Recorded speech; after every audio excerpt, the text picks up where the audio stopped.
kasih-Mu Tuhan,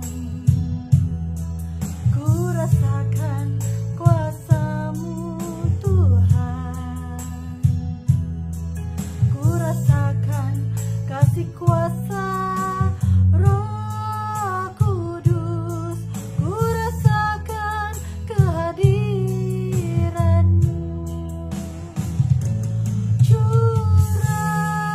Curahkanlah kuasa-Mu Tuhan, mujizat terjadi di tempat ini. Curahkanlah kuasa-Mu Tuhan, mujizat terjadi sekarang ini. Mujizat terjadi sekarang ini.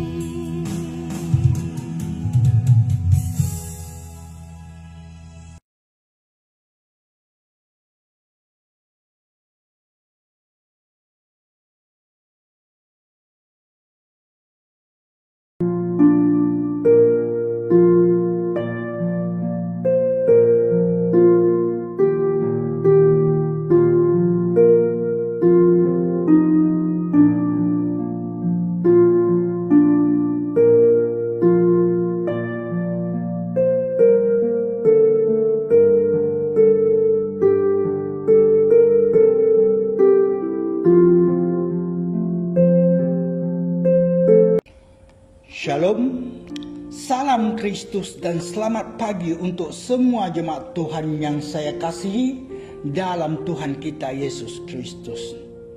Kita bersyukur kepada Tuhan buat penyertaan, pemeliharaan serta perlindungannya sepanjang istirahat kita pada malam tadi, sehingga memampukan kita datang berkumpul dan beribadah lewat secara online pada pagi ini. Seperti mana yang kita semua sedia maklum, kita diambang merayakan hari Natal. Walaupun perayaan hari Natal tahun ini kita akan merayakannya dalam kesederhanaan, namun kita tetap bersyukur buat kebaikan serta kemurahan Tuhan yang tidak pernah terputus maupun terkurang, malah melimpah dalam kehidupan umatnya.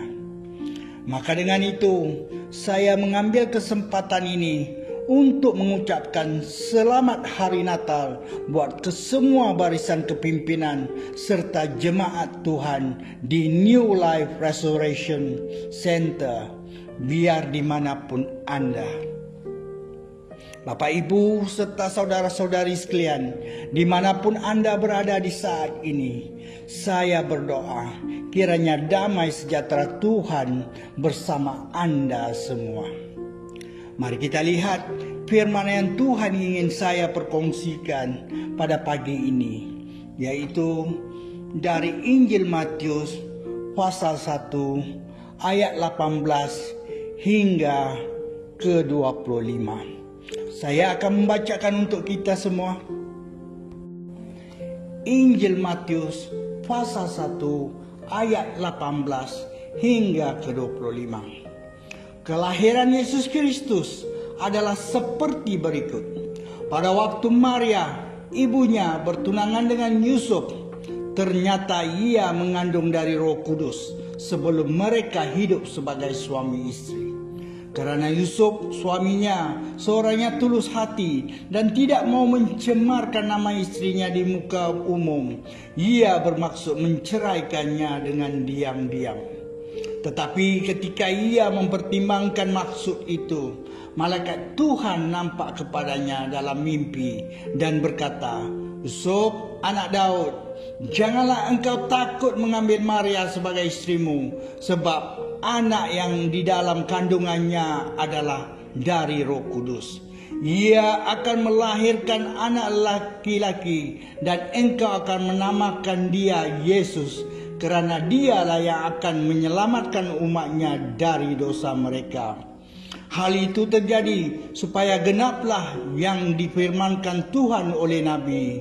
Sesungguhnya anak darah itu akan mengandung dan melahirkan seorang anak laki-laki, dan mereka akan menamakan dia Immanuel, yang berarti Allah menyertai kita. Sesudah bangun dari tidurnya, Yusuf berbuat seperti yang diperintahkan malaikat Tuhan itu kepadanya. Ia mengambil Maria sebagai istrinya, tetapi tidak bersetubuh dengan dia sampai ia melahirkan anak laki-laki, dan Yusuf menamakan dia Yesus. Sebagai pengenalan, apakah itu Natal? Natal membawa makna yang berbeza kepada orang yang berlainan. Bagi sebilangan orang, ia merupakan masa percutian. Bagi sebilangan yang lain pula, ia merupakan masa untuk memberi hadiah. Tidak kurang pula berpikir bahwa ia merupakan masa untuk menerima hadiah. Ada segelintir pula berpikiran ia merupakan peluang perniagaan. Di saat kita menanti ketibaan Natal, sesuatu yang amat penting yang menjadi keperluan dunia pada hari ini adalah pemahaman yang jelas tentang maksud Natal. Dengan ini, saya membawa perkongsian saya ini di bawah satu tema, yaitu Yesus datang. Apakah respon dan reaksi kita? Yesus datang, apakah respon dan reaksi kita? Mari kita berdoa. Bapa kami yang ada di kerajaan syurga, kami amat bersyukur dan berterima kasih buat kebaikan serta kemurahan Engkau yang memampukan kami bersama beribadah lewat secara online ini. Dimanapun umatmu sedang beribadah di saat ini, berkatilah setiap mereka, lingkupi dan penuhilah hati mereka dengan kasih-Mu. Hamba-Mu ini juga bersyukur atas kesempatan yang Kau berikan buat hamba-Mu ini untuk mengkongsikan sedikit sabda-Mu, buat renungan serta pedoman kami bersama. Hamba-Mu menyerahkan seluruh perkongsian ini ke dalam tangan Engkau. Kiranya Engkau berkenan akan ucapan mulut serta renungan hati hamba-Mu ini. Dalam nama Yesus Kristus kami berdoa. Amin. Saya akan membahagikan khotbah saya ini ke dalam dua bahagian, yaitu di bahagian A kita akan melihat tentang kedatangan Yesus, manakala di bahagian B pula akan kita berbicara tentang apakah respon dan reaksi kita. A. Kedatangan Yesus. Siapakah Yesus? Yesus adalah Kristus. Apakah maksud Kristus? Kristus bermaksud yang diurapi. Yesus Kristus adalah anak kudus Allah. Ia merupakan rahasia Allah. Di surah Kolose pasal 2 ayat kedua hingga keempat, demikian firman Tuhan. Supaya hati mereka terhibur dan mereka bersatu dalam kasih, sehingga mereka memperoleh segala kekayaan dan keyakinan pengertian dan mengenal rahasia Allah, yaitu Kristus, sebab di dalam Dialah tersembunyi segala harta hikmat dan pengetahuan. Hal ini kukatakan supaya jangan ada yang memperdayakan kamu dengan kata-kata yang indah. Di surat Efesus pasal 3 ayat keempat pula, demikian firman Tuhan. Apabila kamu membacanya, kamu dapat mengetahui daripadanya pengertianku akan rahasia Kristus.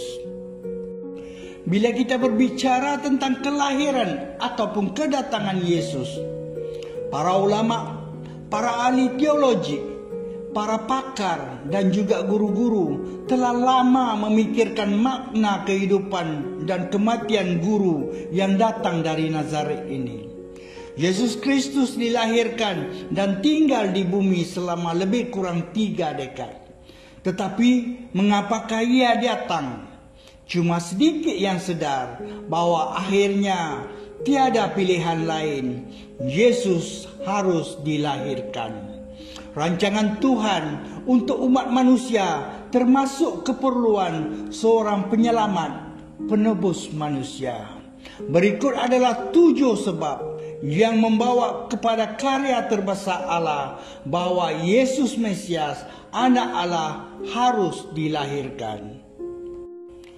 1. Yesus harus dilahirkan kerana dosa manusia.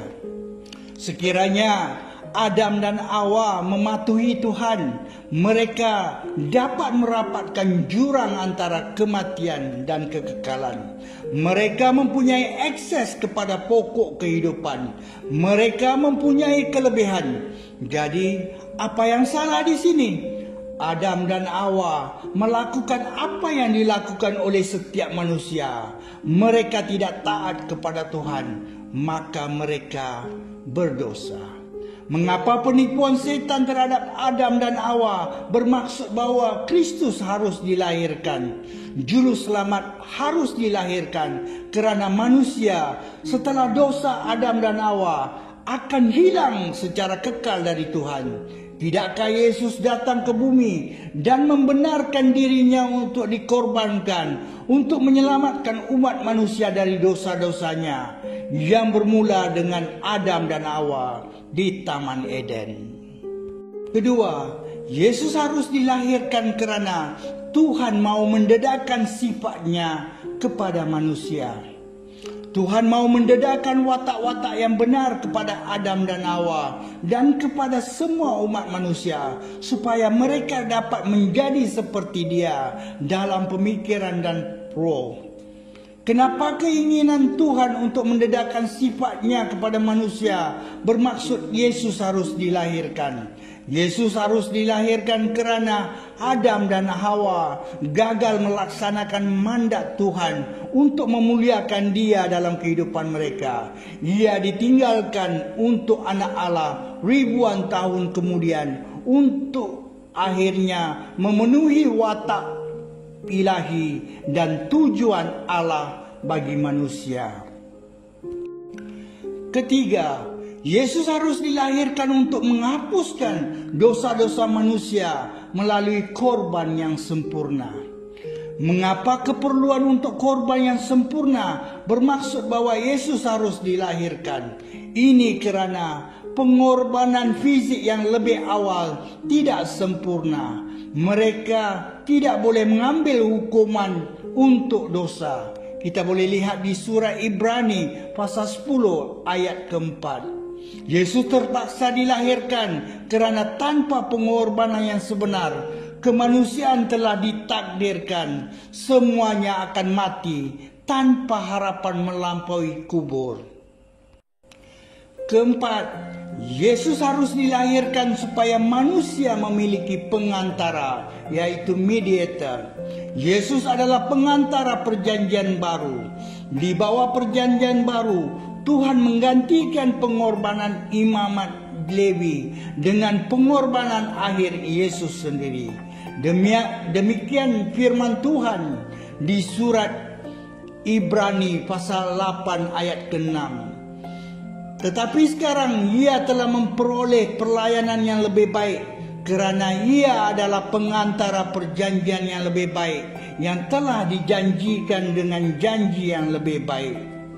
Mengapa keperluan bagi seorang mediator bermaksud Yesus harus dilahirkan? Ini kerana imamat yang dikendalikan oleh orang Lewi seperti yang dinyatakan dalam perjanjian lama adalah tidak sempurna. Ia hanya menjadi pendahulu. Yesus terpaksa dilahirkan kerana keselamatan umat manusia memerlukan sesuatu yang lebih baik.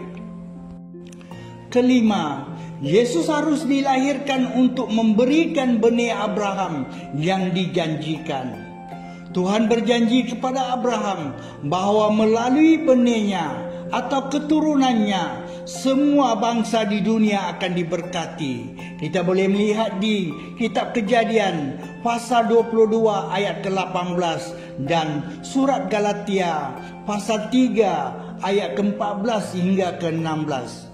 Yesus terpaksa dilahirkan untuk memberikan pemenuhan rohani yang dijanjikan dari Bani Israel. Yesus secara tepat adalah keturunan fisikal Abraham. Dia adalah benih Abraham, melalui siapa semua bangsa di dunia akan diberkati. Keenam, Yesus harus dilahirkan untuk Allah menjadikan rohnya tersedia untuk semua manusia.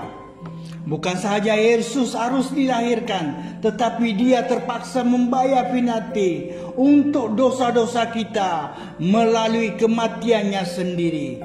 Kemudian dibangkitkan untuk naik kepada Bapa sebagai imam besar kita. Hanya pada masa itu manusia akan menerima dan mendapat manfaat dari Roh Kudus, karunia Allah yang luar biasa. Tuhan telah menjadikannya mungkin bagi semua umat manusia, setiap orang, untuk datang secara sukarela ke dalam hubungan yang intim dengan Dia. Ini sungguh tidak mungkin dalam rancangan Tuhan yang hebat tanpa kelahiran dan pengorbanan anaknya, Yesus Kristus. Ketujuh, Yesus harus dilahirkan untuk Allah menebus manusia. Keselamatan umat manusia bergantung pada Yesus yang datang ke bumi, lalu menjalani kehidupan yang sempurna, kemudian mati sebagai korban yang sempurna untuk dosa seluruh dunia, untuk setiap ketidaktaatan oleh setiap manusia yang hidup yang tidak menurut hukum-hukum Allah yang benar. Disebabkan upah dosa adalah maut, penebusan memerlukan kematian atau korban seorang penebus.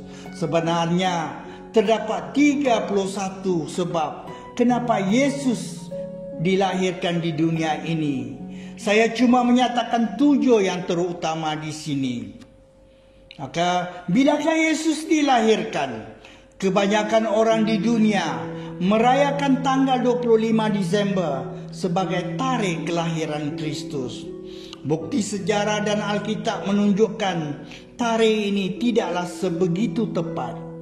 Di sini yang pentingnya bukan kapan Yesus Kristus dilahirkan. Yang pentingnya adalah Yesus dilahirkan ataupun Yesus datang. Mari kita maju ke kebahagiaan kedua pula. B. Sebagai seorang Kristian, apakah respon dan reaksi kita? Respon kita yang seharusnya dan reaksi kita di sebaliknya. Respon kita yang seharusnya. 1. Pada hari Natal, saya merayakan kelahiran. Kelahiran Yesus tidak seperti kelahiran lain dalam sejarah. Dia dilahirkan dari seorang darah. Kenapa kelahiran dari darah? Untuk memberi seorang anak yang tanpa dosa. Dosa telah menjejaskan semua manusia. Di surat Roma pasal 5 ayat ke-12 hingga ke-14, demikian firman Tuhan. Sebab itu, sama seperti dosa telah masuk ke dalam dunia oleh satu orang, dan oleh dosa itu juga maut, demikianlah maut itu telah menjalar kepada semua orang, kerana semua orang telah berbuat dosa. Sebab sebelum hukum Taurat ada, telah ada dosa di dunia. Tetapi dosa itu tidak diperhitungkan kalau tidak ada hukum Taurat. Sungguh pun demikian, maut telah berkuasa dari zaman Adam sampai ke zaman Musa, juga atas mereka yang tidak berbuat dosa dengan cara yang sama seperti yang telah dibuat oleh Adam, yang adalah gambaran Dia yang akan datang. Kelahiran Yesus menghasilkan makhluk yang Maha Esa dan juga manusia. Suatu misteri yang mengagumkan, diseru oleh malaikat, dihadir oleh para gembala, dilawati oleh orang Majus, diketahui oleh raja. Namun reaksi kita di sebaliknya. Kita sering tergesa-gesa dan khawatir.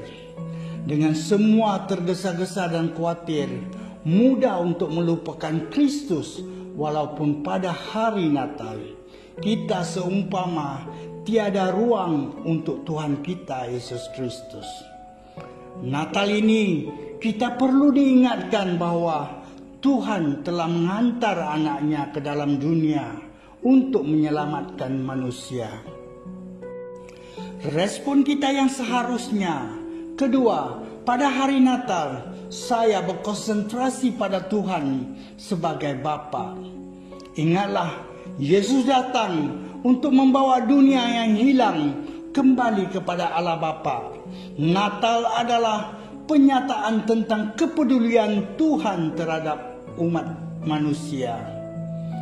Namun, reaksi kita di sebaliknya. Kita sering tumpukan perhatian kita kepada pohon Natal dan hiasan.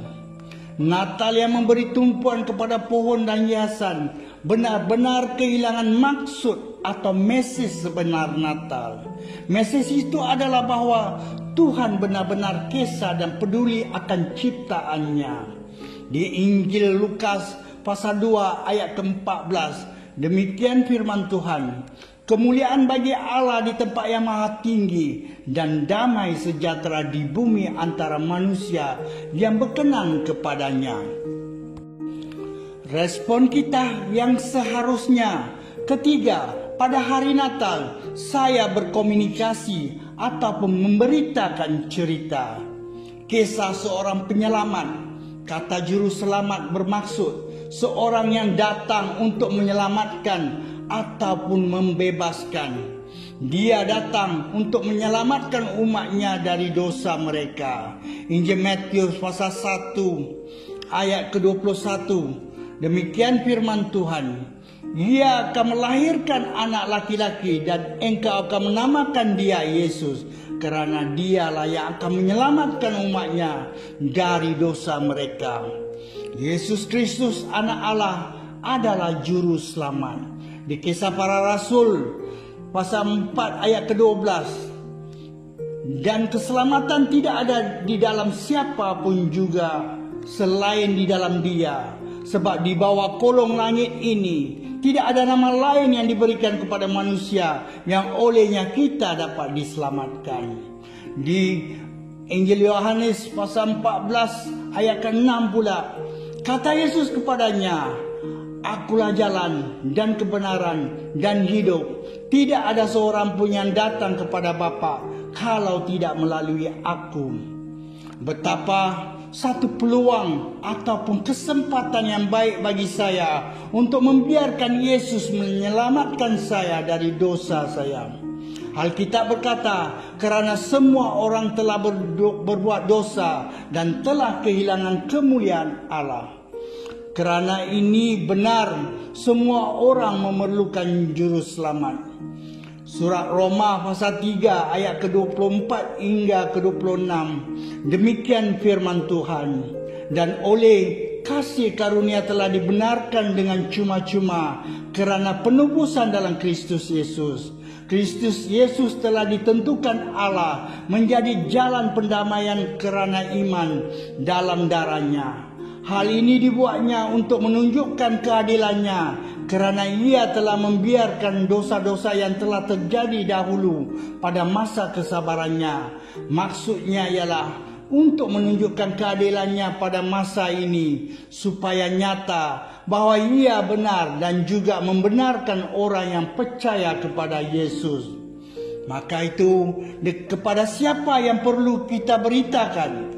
Ya, kita harus memberitakan kepada kaum keluarga kita. Kita harus memberitakan kepada teman-teman seiman kita. Kita harus memberitakan kepada teman-teman yang tidak seiman dengan kita, yaitu yang Islam, Cina, India, Buddha, Sikh, Indonesia, Bangla, dan lain-lain.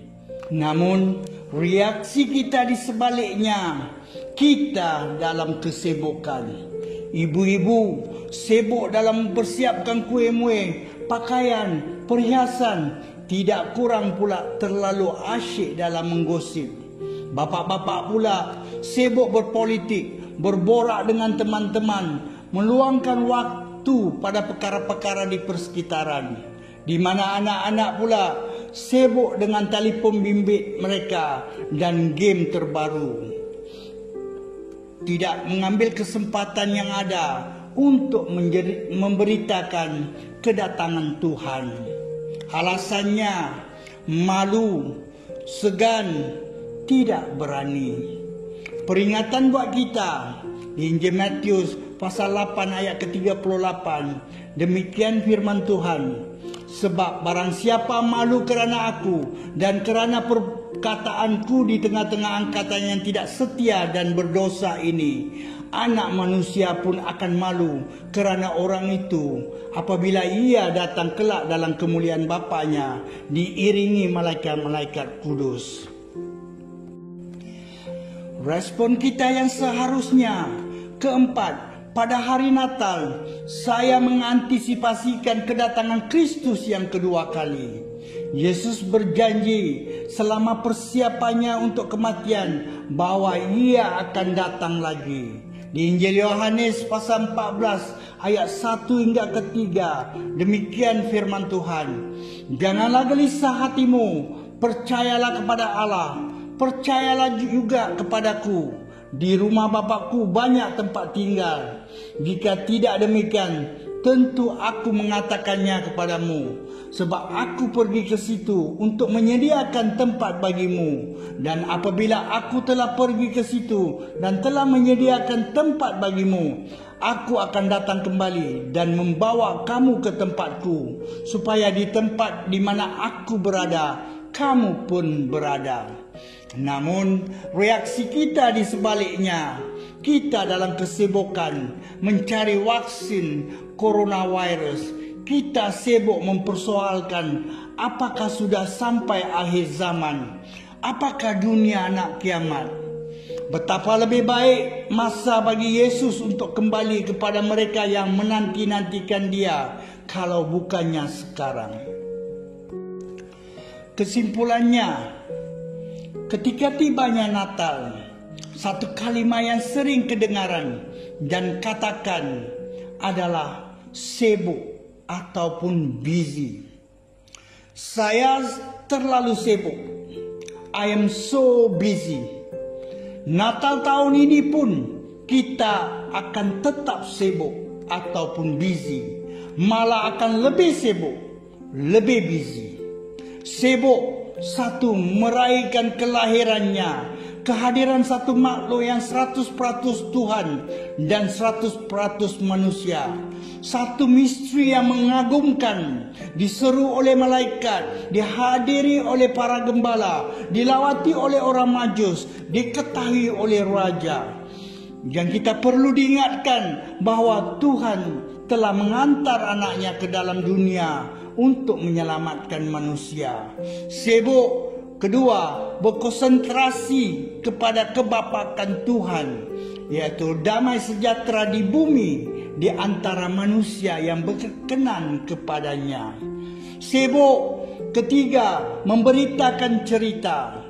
Suatu ketika dahulu, kita perlu ke negara-negara miskin untuk memberitakan Injil, seperti Bangladesh, Thailand, Myanmar, Kambodia, Laos, Vietnam, Indonesia, dan lain-lain. Tetapi hari ini Tuhan telah membawa mereka ke sini hanya sejauh kaki 5 rumah kita sahaja. Manakala di hari Natal ini pula Tuhan akan membawa mereka masuk ke dalam rumah kita sebagai tetamu. Bukankah ini peluang yang terbaik untuk memberitakan cerita kedatangan Yesus Kristus? Berhenti berbicara tentang babi yang dipanggang itu. Ceritakan tentang baby Yesus yang datang membawa damai sejahtera di bumi. Kemungkinan ada yang memikirkan, kini kita di bawah perintah kawalan pergerakan disebabkan penularan virus corona. Pergerakan kita dalam keterbatasan. Mana mungkin kita dapat memberitakan kisah kedatangan Yesus. Pepatah berkata, di mana ada kemahuan, di situ ada jalan. Dalam keterbatasan ini, kita masih dapat beribadah secara online, mengadakan persekutuan doa, persekutuan sel, persekutuan keluarga, pembelajaran, semuanya lewat secara Zoom. Apa kata tahun ini? Lewat hari Natal ini, kita mengadakan persekutuan khas secara Zoom, menyambut hari Natal bersama teman-teman yang bukan seiman, sekaligus memberitakan kelahiran Yesus Kristus, yaitu mengambil kesempatan dalam kesempitan yang kita sedang lalui ini untuk mendatangkan kerajaan Allah dan memenangkan jiwa buat Tuhan. Sibuk keempat, mengantisipasikan kedatangan Yesus kedua kali. Yesus berjanji selama persiapannya untuk kematian bahwa Ia akan datang lagi. Betapa lebih baik masa bagi Yesus untuk kembali kepada mereka yang menanti-nantikannya, kalau bukannya sekarang. Mari kita berdoa. Bapa Syurgawi, kami amat bersyukur dan berterima kasih buat berbicara dengan kami lewat firman-Mu di saat kami diambang merayakan hari Natal, di mana Engkau berbicara, respon kami yang seharusnya dan reaksi kami di sebaliknya di saat kami menyambut hari Natal. Bapa, mampukan kami meresponi sebagaimana Engkau kehendaki lewat firman-Mu pagi ini. Kami juga memohon agar Engkau membantu kami untuk menghindari reaksi kami di sebaliknya di saat kami menyambut hari Natal tahun ini. Sungguh pun perayaan hari Natal tahun ini kami akan merayakan dalam kesederhanaan disebabkan penularan virus corona. Bantu kami mengingati kesederhanaan kelahiran anak Engkau Yesus Kristus 2000 tahun yang dahulu. Bapa, kami juga mengambil kesempatan ini memohon perlindungan Engkau sepanjang menghadapi gelombang fasa ketiga penularan virus corona ini. Bagi yang dalam kelemahan tubuh, kami berdoa kiranya Engkau menjamah mereka, lalu menyembuhkan sakit penyakit mereka. Bapa, kami juga berterima kasih buat penyertaan serta pemeliharaan Engkau yang begitu menakjubkan di sepanjang hidup kami. Kami berdoa kiranya naungan Engkau sentiasa bersama kami. Kami serahkan seluruh kehidupan kami ke dalam tangan Engkau. Tontoni, pimpini, serta lindungi setiap kami ya Tuhan. Dalam nama Yesus Kristus kami berdoa serta berucap syukur. Amin. Bapak, Ibu, serta saudara-saudari sekalian, demikian sedikit perkongsian saya pada pagi ini. Kiranya damai sejahtera serta sukacita Tuhan sentiasa mengiringi Anda dimanapun Anda berada. Peringatan buat kita semua, patuhilah SOP yang ditetapkan. Tuhan memberkati. Shalom Elohim.